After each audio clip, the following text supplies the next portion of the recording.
letter my dad wrote to my mother, sisters, and I in a nice snug harbor. So 16 days before his ship was torpedoed and he was missing in action in the stormy North Atlantic. But we find out later that the ship was missing in action December 22nd, 1942. My mother would die December 22nd, 60 years later.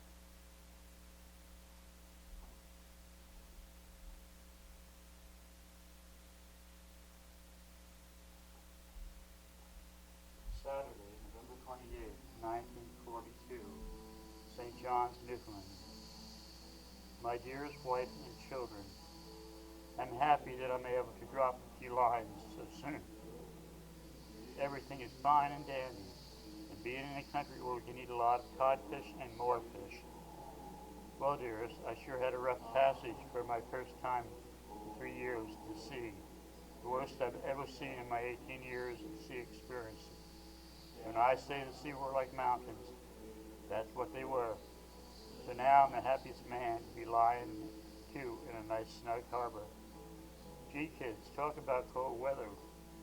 We had a lot of that up till now. It was plenty tough on me after just coming back from Panama. Honest and truly, if I had my way to do this all over again, I'd rather be captain on a tug in Balboa than what I'm doing now. That is what he was doing when he left the safety of his civil service job. As you know, me honey, now that I have a duty to fulfill, and after the storm we went through, well, I have the best ship afloat. I only wish we had a lot more of them so we could knock the juries right the damn hell out of existence. And believe me, with the spirit of these boys I am with, that's what counts. Question of time, they'll be hanging on to the last straw, and what a rush that will be when that day comes. Well, honey, I trust Martha and George and Helen are all well, and you are all at home. And Father Kelly, do tell him thank you for that lucky charm, please. Miraculous Mary medal. I'm still wearing it on me, and believe me, it's a lucky charm too.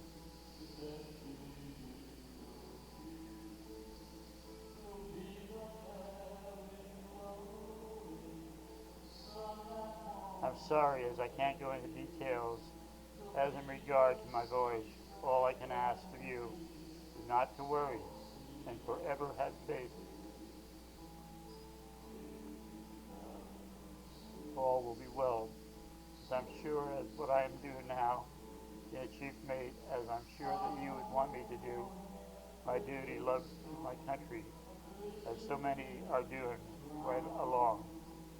So my love, let's hope that I will be lucky as I am now, so I can write another letter to you upon my next arrival. Sorry that you can't write to me. That's the hardest part, being separated.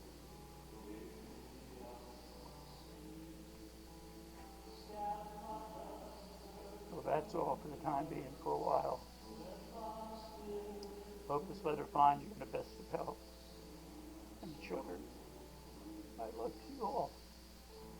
And Mother Ann, and my best of Father Kelly, Ben, and Mary, and Carmen, and the rest.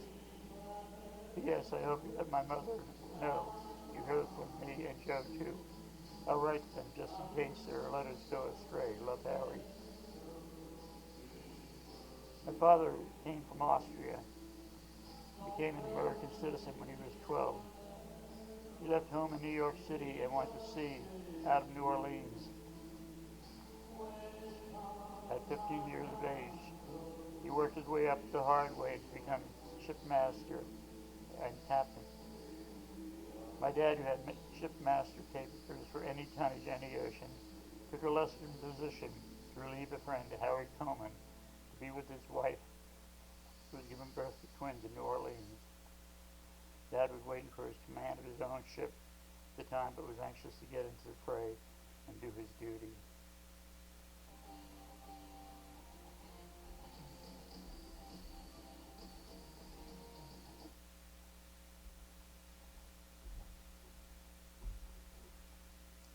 ship, the James McCabe, was torpedoed December 22nd, 1942 is the correct date,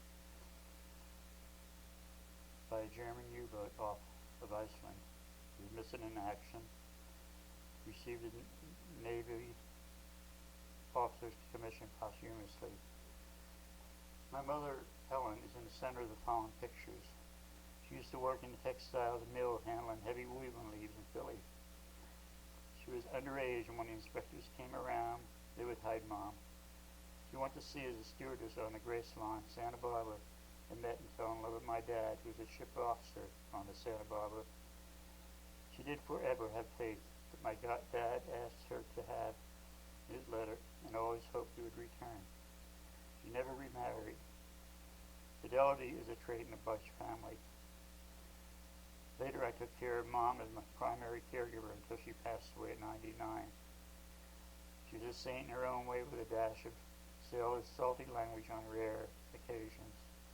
I take after both of them. My dad's courage and zest for adventure throughout the world, and my mom's spirituality with a little salty talk thrown in for good measure. Let's not forget hard work.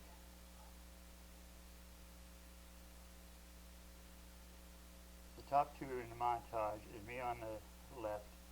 I'm in Cuba there. I was in Cuba before the revolution, immediately after the revolution. I really enjoyed Cuba, and I love the Caribbean rhythms and things like that. And that's my mom. That's my dad when he's working on the Nora King. And that's probably when he might have met my mother down below on the left. And there he is with a dog. He always liked animals, and dogs in particular. I went to sea like my dad at the age of 15. You look at my dad's medal below, you'll find a laurel under the torch. I think of it as a laurel as peace earned through sacrifice. We're in dire need of peace right now here in America. This divisiveness, discrimination, and hatred must come to an end. Think of my song, Johnny. The torch of freedom from young John's hand is handed down to every man. That we'll all be free when Johnny goes marching on. I'm talking about every damn man, woman, and child in America. And I say damn with the emphasis on affection and love.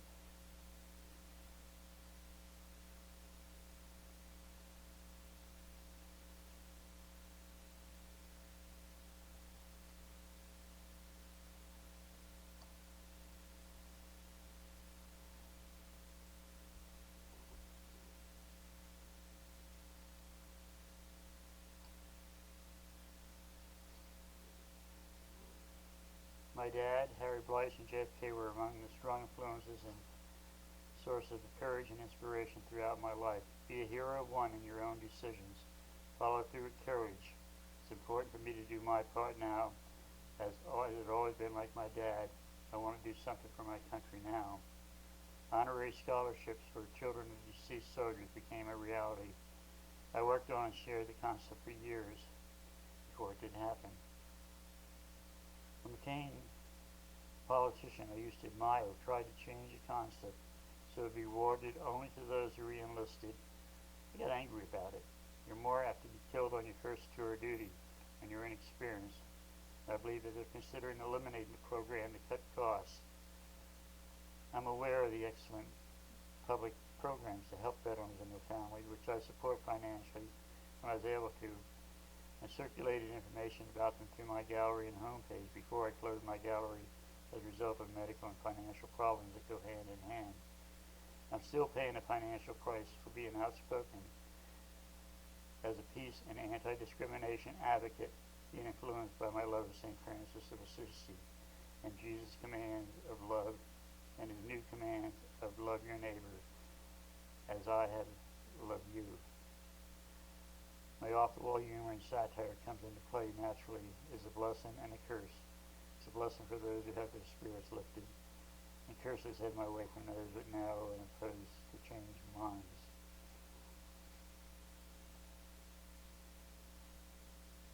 I'm making these videos now because talk about paying a price. My home has been foreclosed. My computer's been hacked. I can't get telephone calls in about selling paintings. I was outspoken about a number of things, including the CIA when they closed the Bin Laden office, about infections in hospitals, which I was also a victim of nurses' staff. But I came up with solutions. Antimicrobial copper impregnated film has cut staff down remarkably in many places. I still have the desire to own another beat-up old sailboat of my own. To wander around Tropic Island before checkout time. Maybe a little bit larger than my 34-foot Dutch Van Dam yawl, the pipe net I owned and skippered for 8 years. If I go sailing in the future, it will be where the water will be warm and clear blue green, and hopefully some dolphins flying fish abound under sunny skies, perhaps with my sons.